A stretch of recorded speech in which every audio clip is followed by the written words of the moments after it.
గత సంవత్సరం మరి దేవుడు అద్భుత రీతిగా మిమ్మల్ని మరి సంగమను మరి ఈ రీతిగా దీవించి ఆశీర్వదించి మరి అభివృద్ధి పరిచిన దేవాది దేవునికి మొదటిగా మనం నూతన సంవత్సరంలో అడుగు పెట్టాము కాబట్టి ఆ దేవాది దేవునికి మనం కృతజ్ఞత చెల్లించువారై ఉండాలి. ఏది ఏమైనా కానీ సమయము 1:05 అవుతుంది కాబట్టి నేను త్వరలోనే కంప్లైంట్స్ చేస్తాను. ఎందుకు తెలుసా, కొంతమంది బీపీ ఉంటాయి, షుగర్ ఉంటాయి, వాట్ ఎవర్ ఇట్ మేబీ ఉంటాయి. కాబట్టి మనం ఇన్ టైంలో కంప్లైంట్ చేయాలి అనే ఆశ కలిగి ఉన్నాం. మరి అన్నీ బాగానే ఉన్నాయి. పాటలు బాగానే పాడారు, మ్యూజిక్ బాగానే వాయించారు, సాక్ష్యము బాగానే ఉన్నది. ఒక వంట మనిషి అన్నీ వేసి అని లాస్ట్కి ఉప్పు వేయలేకపోతే నేను ఎన్ని లక్షలు ఖర్చు పెడితే కూడా వ్యర్థమే. ఈరోజు సమాజంలో ఎలా ఉందంటే అన్నీ చేస్తాం, ఒక చిన్న ఒక హాఫ్ అన్ అవర్, ఒక 10 నిమిషాలు దేవుని సన్నిధిని గడపాలంటే ఎంతో కష్టమై ఉంటుంది. సోదరు ఈరోజు ఈ నూతన సంవత్సరము ఫలించాలి అనే ఆశ మీకు నాకు ఉన్నదా లేదా? గత సంవత్సరంలో దేవుడు మనకి అన్ని విధాలు తోడున్నాడు. అనేక కష్టాలు వచ్చినాయి, దుఃఖాలు వచ్చినాయి. మరి ఈ సంవత్సరంలో మరి నేను, నా కుటుంబము, నా సంఘము ఫలించాలి అనే ఆశ, కోరిక నీకు నాకు ఉందా అని ఈరోజు దేవుడు నిన్ను అడుగుతున్నాను. మరి యేసు ప్రభు ఒక ప్రాంతంలో ఉన్నప్పుడు వారందరూ వారు పనిలో ఉండి వారు భక్తి లేదు, వారికి సరైన ప్రదేశం లేదు, ఒకరొకరు చూస్తే ఒకరు ఆశ్రయిస్తూ ఒకరి మీద ఒక ప్రేమ లేదా జీవితం. అది ఆ యేసు ప్రభు ఉన్న కాలంలో కూడా అటువంటి బిహేవియర్, అటువంటి ఆలోచన కలిగిన మనస్తత్వం ఉన్న మానవుడు మరి ఏ రోజు ఈ మనిషి బాగుపడతాడు? ఎన్ని విధాలు బోధిస్తే కూడా మారుతలేదు. ఆ ప్రజలకి దేవుడు ఈ వాక్యం చెప్తుంటాడు. లూకా 13:9 అది ఫలించిన సరే లేని ఎడల నరికించి వేయమని ఆపంతో చెప్పేమని ప్రార్థించుకుంటాను. పరిశుద్ధుడా మీకు ఈ స్తోత్రము చెల్లిస్తున్నాను. ఈ యొక్క నీవేయంలో ప్రభువా, నువ్వు ఏం మాట్లాడాలనుకున్నావు మాతో నా నోటి ద్వారా ఈ వాక్యాన్ని పలకమని ప్రార్థన చేస్తున్నాను. తండ్రి, నీ పరిశుద్ధ ఆత్మ నా సంఘ బిడ్డలు వచ్చిన వారందరినీ కుమ్మరించమని ప్రార్థన చేస్తున్నాను. విను మనసు దయచేయి ప్రభువా, నీ ఆత్మతోనే నింపు. ప్రతి ఒక్కరి హృదయం మనం కదిలించు. ఏ రీతిగా ప్రభువా నీవు ఆశిస్తున్నావు, ఈ సంవత్సరం నీవు ఫలిస్తున్నావా అని నీవు ఎదురు చూస్తున్నావు తండ్రి. ఈ వాక్యం ద్వారా అది ప్రతి ఒక్కరూ ఫలించే చెట్టు జీవించడానికి ఈ సంవత్సరంలో నీవే మాకు సహాయం చేయమని యేసు నామములో వేడుకుంటున్నాను తండ్రి, ఆమేన్. ఈ ఒక నూతన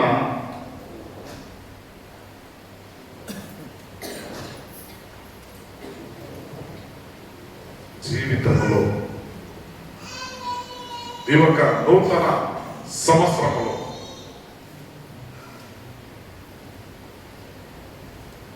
నూతన బోధ వింటున్న మీరు, నేను అదే రీతిగా ఈ నూతన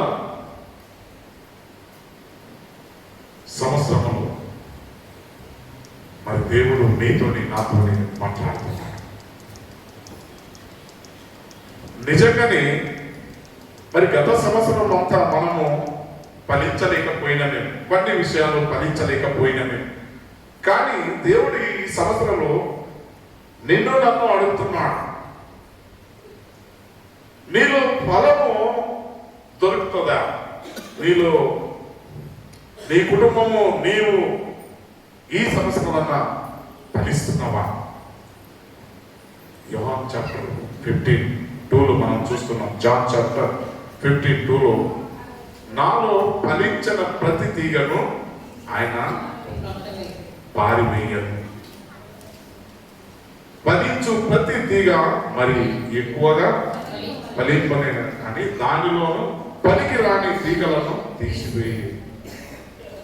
ఈరోజు మనం పరీక్షించుకోవాలి. మన మనస్తత్వం, మన ఆలోచన, మన గుడి క్రియలు, బీజే క్రైస్తవులు అనబడిన వాళ్ళు మేము మరి నిజంగానే మేము ఈ లోకంలో ఫలిస్తున్నామా? సహోదర సహోదరి, అనేక సంఘాలు ప్రకటిస్తున్నాయి, నేను మారతలేదు, మీరు మారతలేదు, సమాజం మారతలేదు. ఎందుకు మారతలేదు? కారణం ఒకటే, మనమందరూ కనిపించిన మనిషిని చూసే మనము నటన చేస్తున్నాం అంతే. కనిపించే మనిషి మనము శరీరం చూసే మనము నటన చేస్తున్నాము, కానీ కనిపించిన దేవుడిని చూసి మనము క్రియ రూపం కనిపిస్తలేదు. దేవుడు కనిపించడు, ఆత్మ కనిపించదు. నేనెవరో జీవం ఉన్నదంటే నీకు తెలియదు, కానీ యేసు నీ హృదయంలో ఉన్నాడని కానీ మనము వాక్యం ద్వారానే మనకు తెలుస్తుంది. యేసు నా హృదయంలో ఉన్నాడు అనుకుంటాం, కానీ నీ నడే నుడి క్రియలు నిజంగానే మెచ్చికరంగా ఉన్నాయా? ఈరోజు దేవుడు నాతో నీతో మాట్లాడుతున్నాం. మొదటిగా మనం చూస్తున్నాము, జీవితంలో మీ జీవితంలో ఫలం ఉన్నదా? యేసు ప్రభు మరి 13 చాప్టర్లో 6 నుండి మరి 9 వచనంలో ఆయన ఒక మనిషిని ఏం చెప్తున్నాడు? ఒక సామెత రూపంలో చెప్తున్నాడు. ఒక తోట యజమానుడు. మరి ఈ తోట యజమానుడు ఎవరు? అంజూరు చెట్టు అన్నది దేని పోలించాడు? అంజూరు చెట్టు అన్నది దేనికి పోలించాడంటే మానవ జీవితానికి అంజూరు చెట్టు అని పోలించాడు. నేను నీకు జీవం ఇచ్చినాను.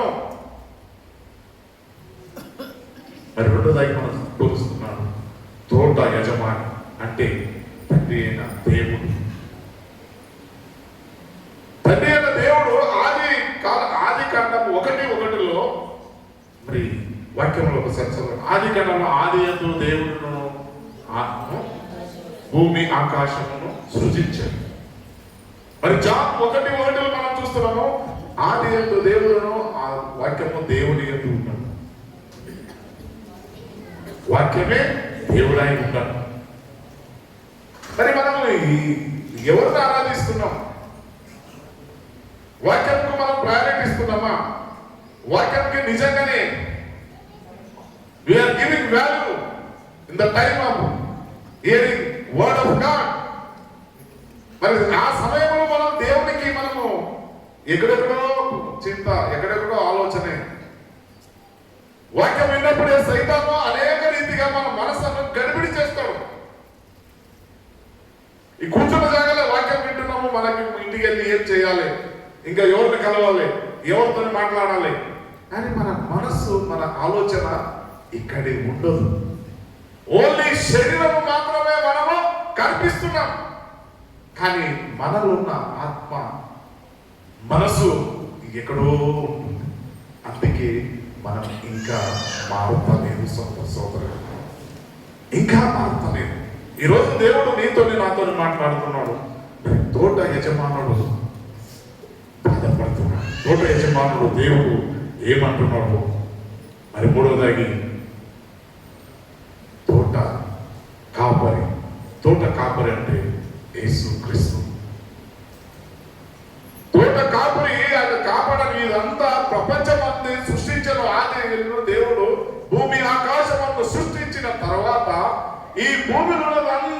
మనుషులు సంతోషపడ్డాడు, అందరు బాగానే ఉన్నారు. మరి అన్ని తమ తమ క్రియలు వాళ్ళు దేవుడు ఆజ్ఞ ప్రకారంగా జరుగుతూనే పోతున్నాయి. పోతూ ఉన్నప్పుడు మనిషికి విరోధులాగే జీవిస్తున్నాడు. మనిషిని ప్రేమిస్తలేదు. సోదరి నేను నిజంగానే మనం ఒకరినొకరు ప్రేమిస్తున్నామా? ఒకరి మీద ఒకరు నిందలు, ఒకరి మీద ఒకరికి మరి కంప్లైంట్, ఇవన్నీ చేస్తున్నాం. आज का दिन हिंदी लोग भी उम्र काबट से आज का दिन दुनिया में सब लोग क्या बोल रहे हैं? दूसरों के ऊपर एक कंप्लेंट, वो अच्छा नहीं, ये अच्छा नहीं, वो बुरा है, ये बुरा है, वैसा बोलते मगर तुम कैसा है बोल के तुम नहीं सोचते। हम नहीं सोच रहे हम कैसे है। हम लोग दूसरों को हेल्प करने वाला है, दूसरों को हम लोग प्रेम करने वाला है, दूसरों को हम लोग मदद करने वाला है। आज का दिन बोल रहे क्या बोल रहे, बाइबल क्या बोल रहे, यीशु प्रभु क्या बोल रहे, बोले तो आप लोग प्रेम करो, आप लोग तुम लोग सहायता करो, कोई गरीब लोग को भी तुम मदद करो। ఈ రోజు దేవుడు మీతోనే నాతోనే మాట్లాడుతున్నాడు. సోదరి ఈ సృష్టించాడు. రెండోదాగి మరి దీనికి అంత సృష్టించిన తర్వాత తోట యజమాని తండ్రిన దేవుడు మరి రెండోదాగి మరి తన కుమారుడును ఇదంతా చెడిపోయిన ఈ సృష్టి చూసి ఆయన బాధపడి మరి ఎవరిని పంపాలి ఈ లోకానికి అనుకొని తన ఏకైక కుమారుడైన యేసు ప్రభుని ఈ లోకానికి పంపాడు. ఆ ఈ లోకానికి వస్తే కూడా మారలేదు జనాలు, మారలేదు. సోదరి మరి సత్యము మనము తెలుసుకోవాలి. రెండోదాగి మనం చూస్తున్నాము మరి దేవుడు చెప్తున్నాడు, ఇన్ని సంవత్సరాలు చూస్తున్నాను కానీ ఫలం లేదు. పుట్టినప్పుడు నుండి దేవునికి मंदिरको हम लोग आ रहे, प्रेयर कर रहे, मंदिर को आके पूजा कर रहे, मगर आपका अपना क्या है? फल नहीं. మనకి దేవుడు ఫలము చూస్తున్నాడు. ఇవేమైనా మారుతున్నావా? నీ కుటుంబం ఏమైనా మారుతుందా? మరి పోయిన సంవత్సరం కూడా నాకు అదే అప్పు ఉందయ్యా, ఇప్పుడు కూడా ఇంకా అప్పు పెరిగిపోయింది. 1,00,000కి 2,00,000 అయింది. ఏం చేయాలి గారు? కానీ ఆ అప్పు తీర్చడానికి మీకు దేవుడు జ్ఞానం ఇచ్చాడు. అయితే కూడా మనం మా ఆలోచన మన జ్ఞానం సరిపోదు సోదరు. అందుకోసమే దేవుని సన్నిధిని మనకి ప్రార్థించాలి, అడగాలి. దేవా ఎవరు దీని నుంచి బయటపడాలని నీవు ఎప్పుడు కన్నీరు పడి దేవుని సన్నిధిలో మీరు ప్రార్థన చేసినప్పుడు తప్పకుండా దానికి ఒక ఆన్సర్ దొరుకుతుంది. మరి దేవుడు చూస్తున్నాడు, నీవు ఫలించాలని ఆశిస్తున్నావు. ఈ సంవత్సరం మీరు ఫలిస్తున్నారా? మీరు ఫలించాలని ఆశిస్తున్నాడు దేవుడు. ఈరోజు దేవుడు ఇచ్చిన అవకాశం చాలా మంది పోగొట్టుకుంటున్నారు. మరి ఈరోజు వాక్యంలో మనం చూస్తున్నాము, దేవుడు ఇచ్చిన ఒక గ్రేస్ ఆఫ్ 1 more year. మీకు దేవుడు ఇంకా ఒక సంవత్సరం 2025 గడిచిపోయి 2025 ఫాస్ట్ ఆల్రెడీ మనము गत साल चले गए, अभी नया साल में हम लोग एंट्री हो गए. अभी नया साल में क्या करना बोल के God will teach you. దేవుడు మిమ్మల్ని నేర్పిస్తున్నాడు. ఈరోజు నా గ్రేస్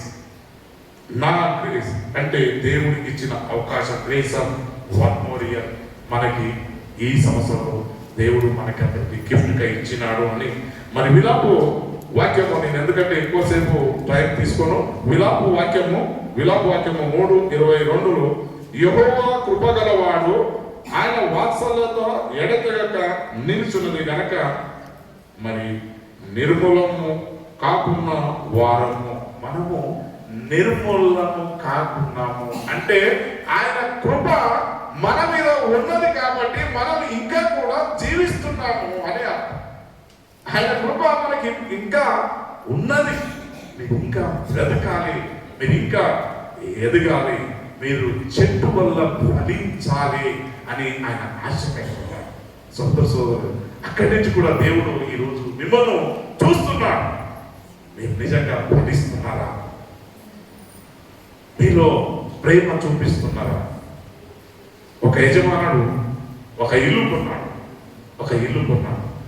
ఇల్లు కొన్ని దానికంతా పెయింటి గీటి వేసి మంచిగా చేసుకున్నాడు. చేసిన తర్వాత మనము ఎప్పుడు కూడా ఇది ఇస్తాం కదా, వాళ్ళు అది వేసినప్పుడు ఏమైందంటే ఆయన ఒక మొల కొట్టేశాడు. మొల కొట్టేస్తే ఆ మొల ఏమైందంటే ఒక బల్లికి తగిలి ఆ బల్లి అక్కడే ఉండిపోయింది. లోపల ఉన్నది మనకేం తెలియదు. ఈ ఫాల్సింగ్ చేస్తాం కదా, లోపల ఫాల్సింగ్ చేసి బ్యూటిఫుల్ గా ఇల్లు చేశాడు. అది అలాగే ఉండిపోయింది. ఆ ఉండిపోయినప్పుడు అది అలాగే ఉన్నది, ఆయనకు తెలియదు. ఆ బల్లికి తగిలిన మొల అది బల్లి అలాగే ఉన్నది లోపల బల్లి అలాగే ఉన్నది, ఆయన కనిపిస్తలేదు. ఒక్క సంవత్సరం తర్వాత అది ప్యాచ్ వచ్చి ఏదో కింద పడినప్పుడు ఆ బల్లిని చూస్తున్నాడు. బల్లిని చూసినప్పుడు అది బతికే ఉన్నది, ఆ మొల అలాగే ఉంది. ఎప్పుడు ఆయన గుర్తొచ్చింది, 1 year కింద నేను ఈ పని చేసినాను, ఈ మొల దానికి తగిలింది, కానీ ఆ మొలలో అది అట్లనే ఇరుకపోయింది, ఎక్కడికి కదలకుండా అలాగే ఇరుకపోయినప్పుడు మరి ఆయన ఆలోచన చూస్తున్నాడు. ఒకరోజు టెస్ట్ చేశాడు, ఏం చేస్తుంది చూద్దాం పని. 1 year వరకు ఆ మొల తగిలితే అది అట్లనే చేస్తుంది, ఎలాగా మరి ఇది హారం ఎవరు పెడుతున్నారు, మరి ఎలా ఉంటుంది అని అబ్జర్వ్ చేసినప్పుడు సోదరి మరి దాంతో ఉన్న ఇంకొక బల్లి దాన్ని గోడ తిరిగితే ఆ బల్లి వచ్చి దానికి ఆహారం పెడుతున్నాడు. అది ఆహారము రోజు వచ్చి దానికి ఆహారం పెడుతుందట. మరి నేను అటువంటి ప్రేమ గల వాళ్ళు ఉన్నామా? ఆ బల్లికి తెలియదు వాళ్ళెవరు వీరెవరు, ఆమెకి ఏం తెలుసు, ఆ బల్లికి ఏం తెలుసు, రోడ్డు అది పోతే అక్కడ వెళ్ళిపోదు. కానీ దానికి కూడా అది ఏమంటే వచ్చి సరైన సమయానికి దాని మీద ప్రేమ చూపించింది. మరి మన ప్రేమ ఎక్కడికి ఉన్నాయి? మన ప్రేమ నిజంగా ఉన్నాయా?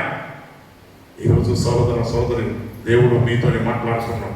అందుకే దేవుడు ఇంకా ఆయన కరుణామయుడు, కృపగల దేవుడు, ఇంకా నీకు ఈ సంవత్సరం కూడా ఇస్తున్నాడు. నీవు ఫలిస్తున్నావా? Is a question mark. You are fruitful. నీవు ఫలించే చెట్టుగా ఉంటున్నావా లేదా అని మరి ఆదికాండంలో చూస్తున్నాం.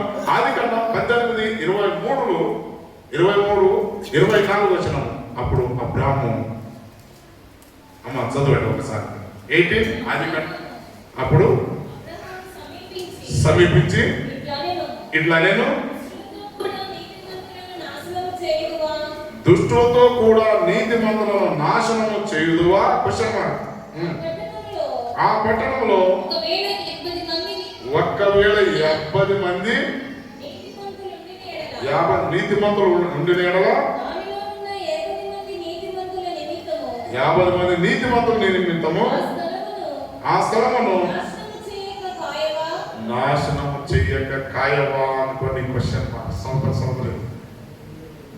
మరి మన జీవితంలో మరి మీకు అలా అందరికీ తెలుసు ఈ స్టోరీ, ఈ ఎగ్జాంపుల్ మీకు అందరికీ తెలుసు. బైబుల్ ఓల్డ్ టెస్టిమెంట్ లో ఉన్నాయి, ఇదంతా తెలుసు. మరి అబ్రాహాము దగ్గరికి 3 దేవదూతలు వస్తున్నప్పుడు అబ్రాహాము వారికి సాష్టాంగ నమస్కారం చేసి వారిని ఇంటికి పిలుస్తాడు. సాష్టాంగ నమస్కారం చేసి వాళ్ళని ఇంటికి పిలిపించి మంచిగా భోజనం పెట్టిస్తాడు.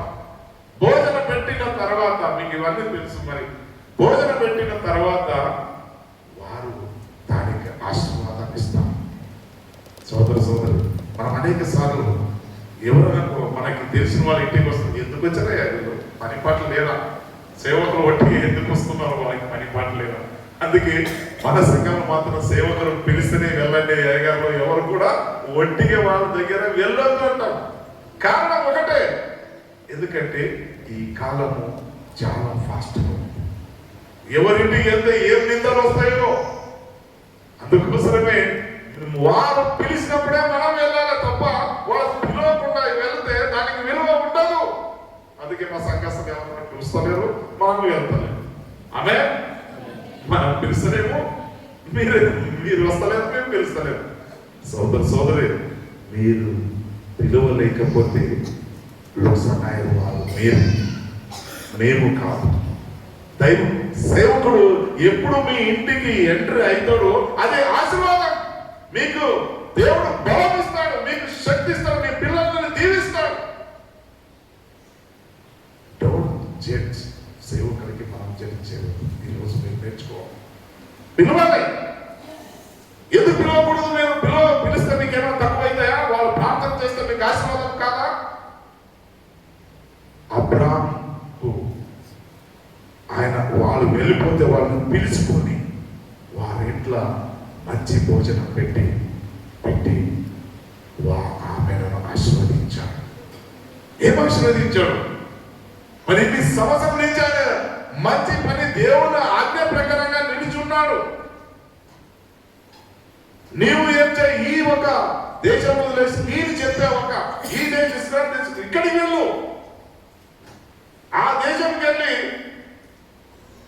నీవు ఉండి అక్కడి నడుచుకొని కుటుంబంతో సాగుతాను. అది ఆయన దేవుడితో మాట్లాడిన ఆయనకే దేవుడు శోధనలు పెట్టాడు. పిల్లలు కాలేదు. ఆయన ఎక్స్పెక్ట్ చేశాడా? మరి దైవ దూతలు వస్తున్నారని ఎక్స్పెక్ట్ చేయలేదు.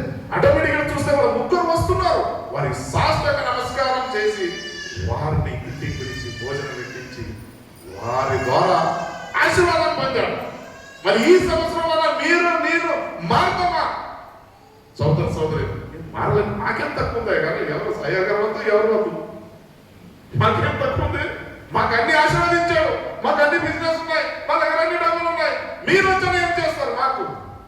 సోదరి దైవ సేవకుడిని మీరు ఎప్పుడు కూడా మీరు గుర్తించుకోవాలి.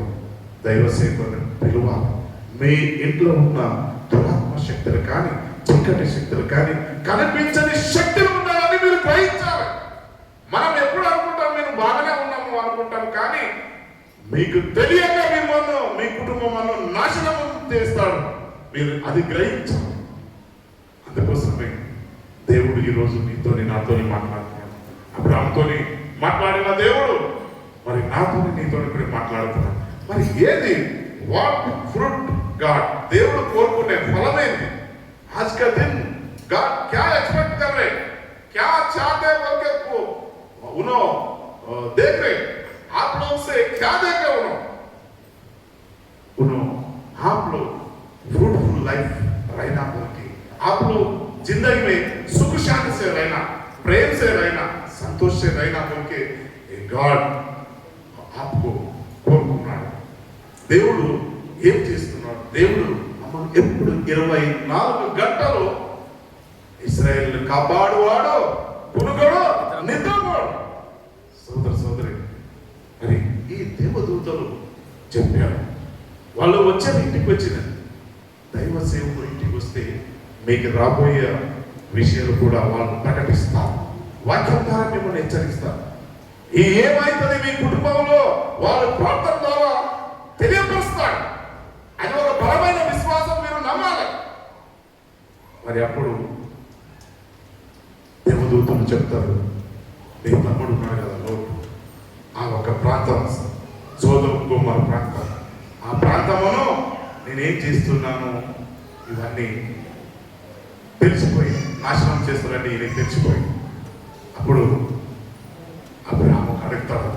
అబ్రాహాం ఆ దూతల ముగ్గురికి అడుగుతాడు. ఏమని అడుగుతాడు? మరి దీంట్లో 50 మందిలో అయ్యా 5 మంది అన్న నీతి మంతులు ఉంటే మా తమ్ముడు నివాసించా సోదం గోపాలం బచాయిస్తావా, సేవ్ చేస్తావా? క్వశ్చన్ అడిగినప్పుడు దేవుడు ఆ దూతలు చెప్తారు, 5 మంది ఉంటే కూడా నేను ఆ ఒక సోదం గోపాల పట్టణం నేను రక్షిస్తాను. 45లో 5 మంది 45 మంది ఉంటే కూడా నేను రక్షిస్తాను అన్నాను. 10 మంది అంతే లాస్ట్ చెప్తున్నా 5 మంది లాస్ట్కి ఆయన 5 మంది ఉంటే కూడా ఆ సోదరుడు మన పట్టణం రక్షిస్తావా అంటారు. 5 మంది కూడా దొరకలేదు సోదరు. నవడేస్ అటువంటి సిచ్యువేషన్లు మన సంఘంలో ఈరోజు ఉన్నాయి. ఎక్కడికి వెళ్తుంది మన సమాజం? ఎక్కడికి వెళ్తుంది? ఈరోజు దేవుడు నీతోనే నాతోనే మాట్లాడుతున్నాడు. సంవత్సరం గడుస్తున్నాయి. మనుషులలో భేదభావాలు పెరుగుతున్నాయి. మత పిచ్చి పెరుగుతుంది, కుల పిచ్చి పెరుగుతుంది. సహోదరులు ప్రేమిస్తలేదు, సంఘము ప్రేమిస్తలేదు, వ్యక్తిగా ప్రేమిస్తలేదు, తల్లిదండ్రులు పిల్లలను ప్రేమిస్తారు, పిల్లలు తల్లిదండ్రులు ప్రేమిస్తలేదు. ఇటువంటి సిచ్యువేషన్ లో మనము ఉంటున్నాము. అందుకే దేవుడు ఆశిస్తున్నాడు, మీరు నిజంగానే మీరు ఫ్రూట్ఫుల్గా ఉండాలంటే మీరు అందరూ ప్రేమించాలి. మరి అందుకోసమే ఈ రోజు వాక్యం గలతీయులు 5:22 మనం చూస్తున్నాము. 9 మరి ఆత్మఫలము మనం చూస్తున్నాం. ఈ ఆత్మఫలము ఏమున్నాయి అని ఒకసారి చదవాలని మనం చేస్తున్నామా? గలతీయులకు ఒకసారి చదవండి. గలతీ 5:22.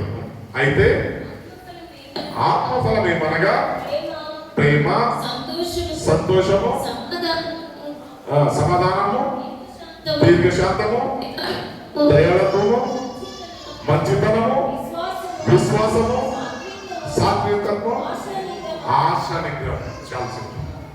ఈ 9 మనలో ఉన్నాయా? సోదరే, ఈరోజు మన మనసు, మన ఆలోచన ఎక్కడ ఉన్నది? మనం చూస్తున్నాము ఒక ఫ్రాన్స్ దేశంలో ఎవరు ఈ సర్కస్ చేశారు. ఒక వ్యక్తి సర్కస్ అంటే మీకు తెలుస్తుంది కదా. ఆయన ఏం చేశాడంటే ఒకరోజు అందరు జనాలకంతా మరి ఆయన చెప్పాడు, చూడండి నేను ఈ ఒక్క ప్రాంతం నుంచి ఆ ఒక్క ప్రాంతంకు నేను వెళ్తున్నాను. ఎలా వెళ్తున్నంటే ఒక తాడుతూ ఆ తాడు మీద నేను నడిచి వెళ్తాను. నేను ఈయన కింద పడితే నేను చచ్చిపోతాను. ఆ తాడు కట్టాడు ఇక్కడి నుంచి అక్కడి వరకు.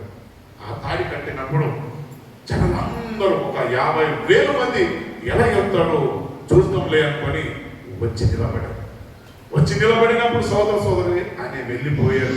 మెల్లగా అక్కడికి వెళ్ళాడు. అక్కడి నుంచి మళ్ళీ రిటర్న్ వచ్చేసాడు. అందరూ క్లాప్ కొట్టారు. అందరూ సంతోషంగా క్లాప్ కొట్టే ఆయన సంతోషంతో కానీ మీరు క్లాప్ కొట్టింది బాగానే ఉంది, మీరు బాగానే ఉంది, కానీ ఒక్క కండిషన్, మీరు ఎవరైనా నా భుజం మీద ఎక్కి కూర్చోండి, నేను ఇక్కడి నుంచి అక్కడి వరకు నేను తీసుకొని వెళ్తాను అంటే ఇక అందరు ఏమైపోయారు? సైలెంట్ అయిపోయారు. అందరు సైలెంట్ అయిపోయారు. మళ్ళా మేము ఆయన భుజం మీద ఆయన ఎక్కడైనా కొంచెం తేడా వచ్చింది అంటే మేము చచ్చిపోతాం.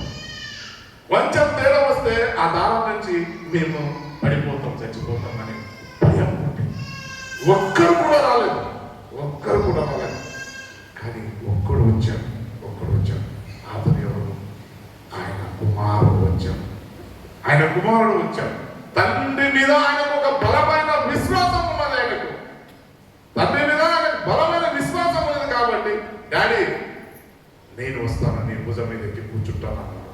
ఆ భుజం మీద ఎక్కి కూర్చున్నప్పుడు ఆ ఒక్క రివర్ ఇక్కడి నుంచి అక్కడి వరకు తీసుకునేది మళ్ళీ తీసుకొని వచ్చాడు.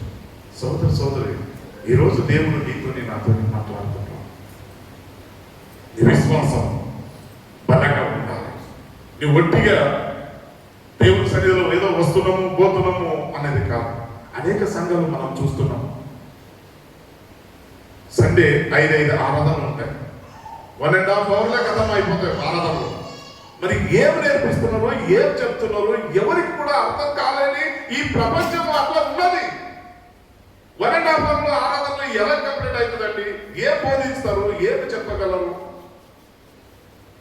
ఈరోజు మమ్మల్ని పరీక్షించుకోవాలి. రండి మా సంఘానికి, మీరందరూ మా సంఘానికి రండి. వాళ్ళు ఫోన్ చేసి రండి. What is this? నాకు అర్థం కాదు. ఈ సందర్భంలో ఒక 10-20 సంఘాలు ఉన్నాయి. ఈ రోజు ఇక్కడ కనిపిస్తారు, రేపు ఇంకొక సంఘాలు కనిపిస్తారు, ఇంకొక సంఘాలకు వాళ్ళు వచ్చి తీసుకొని పోతారంట. అయ్యా నేను ఎక్కడికి వెళ్తున్నావు? నీ ప్రయాణం ఎక్కడ ఉంది? ఈరోజు మీరు సంఘములు కట్టుబడి ఉండాలి. చాలా చావైనా మరణమైనందే నేను ఈ సంఘంలో ఉంటున్నాను అనే ఒక బలమైన విశ్వాసం నీకు ఉండాలి. సంఘము ఒక సరైన త్రోవ చూపెడుతుంది అని ఒక నమ్మకము నీలో నాలో ఉందా, అప్పుడే నీవు వెతుకుతావు, అప్పుడే నీవు ఫలిస్తావు అనేది వాక్యం చూస్తున్నాం. ఈరోజు మన యోహాను చాప్టర్ 11:25 నేను త్వరగా కంప్లీట్ చేస్తాను. 11:25 నా యందు విశ్వాసం ఉంచువాడు చనిపోయినను బ్రతుకును.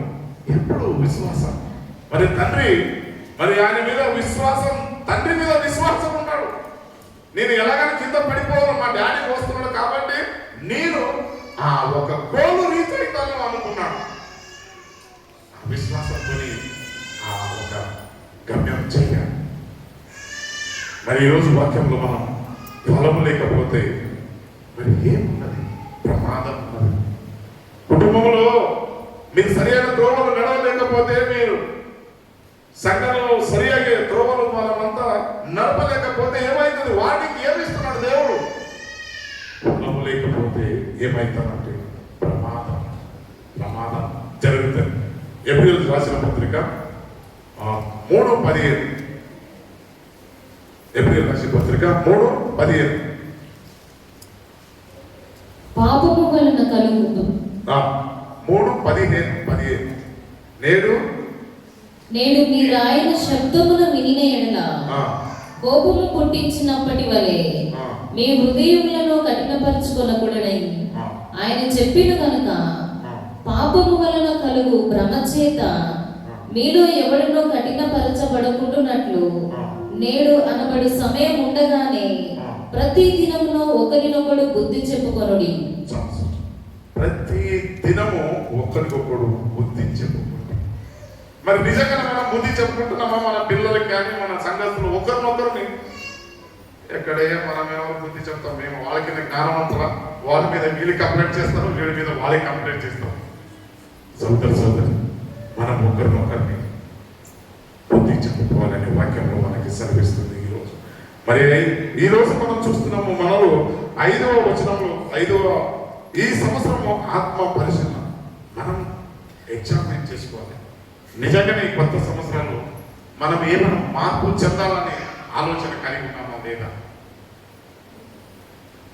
నూతన సంవత్సరంలో పాతవన్నీ గతించను, no I'm a new creation. ఇది చెప్పడానికి చాలా బాగానే ఉన్నది. ఐఎమ్ ఏ న్యూ క్రియేషన్, నేను కొత్తగా జన్మ ఇచ్చిన, కొత్తగా ఉన్నాను అంటాం. నిన్ననే టార్గెట్ చేస్తుంది. ఎవరు కొత్తగా జన్మించిన, కొత్తగా ఉన్నానంటే సైతాన్ ఎప్పుడు కూడా నిన్ననే టార్గెట్ చేస్తుంది. సోదరి అది కనిపించిన ఆత్మ అని మనం అనుకుంటున్నాం అనేక సందర్భాలు. మరి ఈరోజు నీతో నాతో దేవుడు మాట్లాడుతున్నాడు. సమయం చాలా ఫాస్ట్గా వెళ్తున్నాను కాబట్టి ఈ సంవత్సరం నేను దేవుని దగ్గరగా ఉంటున్నాను.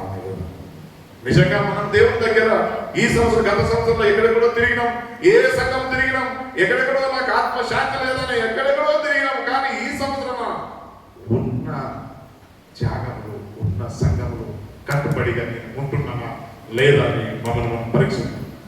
నిజంగానే మన దగ్గర ఉన్న వీక్నెస్, పాపం మనం విడాలి. మనం వేరే మీద మరి అనవసరంగా బ్రేక్ చేస్తుంటాం. అవన్నీ విడాల. నా కుటుంబము, మరి అదే రీతిగా మన సంఘము, అదే రీతిగా నా జీవితం ఇతరుల క్రైస్తవులకి ప్రేమ చూపించ జీవితంగా ఉంటున్నామా? మరి దేవుడు ఈరోజు మాట్లాడుతున్నాం. యోహాను 15:8 మనం చూస్తున్నాం, మీరు బహు ఫలించుట వలన నా తండ్రి మహిమపరచుటబడను, ఎందువలన మీరు నా శిష్యులు. బహుగా ఫలించడం వలన నిజంగానే మనం ఫలిస్తున్నామా?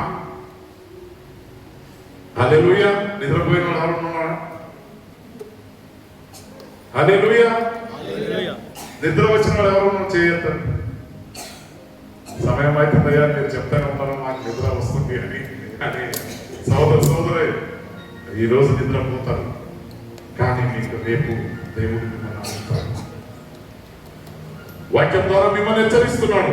ఈ కొత్త సంవత్సరంలో నేను ఫలించాలి అని ఆశ కలిగి ఉన్నారా? నేను నిజంగానే మారాలని ఆశ కలిగి ఉన్నారా? నిజంగానే నేను మంచి జీవితము జీవించాలని ఆశ కలిగి ఉన్నారు. దేవుడు ఇష్టమైన జీవితం జీవించడానికి మరి ఉండాలని ఆశిస్తున్నారా? ఈరోజు దేవుడి వాక్యంలో మనం చూస్తున్నాం. మరి 3 సంవత్సరాలు ఆ చెట్టుకు మరి తోట యజమాని అడుగుతున్నాడు, అయ్యా ఈ సంవత్సరమన ఈ చెట్టు ఫలిస్తుంది, ఈ సంవత్సరమన ఈ కుటుంబము ఫలిస్తుందేమో, ఈ సంవత్సరమన ఈ కుటుంబము అభివృద్ధి పొందుతుందేమో. నేను వాక్యం ద్వారా కానీ ఏదో ద్వారా అది రూపం తీస్తాను. ఈ సంవత్సరమన వదిలేయండి. ఈ సంవత్సరం తోట యజమానుడు దేవుడు నిన్నను నన్ను అడుగుతున్నాడు. సోదరి మరి దేవుడు వాక్యంలో మనం అనేక విషయాలు బలహీన ఉన్నాం. దేవుని ఇష్టమైన జీవితం కోసమే మనం బతకాలని ఆశ కలుగుతున్నాం. తోట యజమాని దేవుడు అడుగుతున్నాడు, నువ్వు ఫలించాలి అని దేవుడు ఆశ కలిగి ఉన్నాడు. ఈరోజు వాక్యం ద్వారా మరి దేవుడు మాట్లాడాడని నేను భావిస్తున్నాను. దేవుడు చేసిన ప్రతి వాగ్దానంలో నిన్న మీరు తీసుకున్నాను. ఆ వాగ్దానం ప్రకారంగా మీకు అందినాయని నేను భావిస్తున్నాను. మీకు వచ్చిన వాగ్దానం ఈ సంవత్సరంలో మీరు ఫలించే చెట్టులాగే ఉండాలి అని దేవుడు మీకు ఒక్కొక్క ఆజ్ఞేసి మీకు అనుకున్నారు రాత్రి. మరి ఆ ఆజ్ఞ మీకు ఏమో వచ్చున్నది దేవుడు అది ఫలించును కాక. మరి దేవుడు ఈ వాక్యము దీవించి ఆశీర్వదించును కాక. ఆమె పరిశుద్ధుల మీకే స్తోత్రంలో ఇంతవరకు ఈ వాక్యం ద్వారా మమ్మల్ని అందరం హెచ్చరించిన తండ్రి మీకే స్తోత్రంలో ఉచ్చరిస్తూ మరి విన్న వాక్యం వ్యర్థం కాకుండా ప్రభు కుటుంబంలో సంఘములు ప్రతి ఒక్కరు ఫలించ చెట్టులాగా జీవించడానికి కుటుంబం చుట్టూ నీ దూతలను కంచకాలని ఉంచమని ప్రార్థన చేస్తున్నాను ప్రభు. ప్రతి కుటుంబములను ఈ సంవత్సరంలో దీవించి ఆశీర్వదించి అభివృద్ధి పరచమని, వాళ్ళు చేస్తున్న ఉద్యోగం కానీ వ్యాపారం కానీ దీవించమని, రాకపోకలందు తోడు నేను నీ నుండి నడిపించమని యేసు నామములో వేడుకుంటున్నాను తండ్రి. ఆమేన్.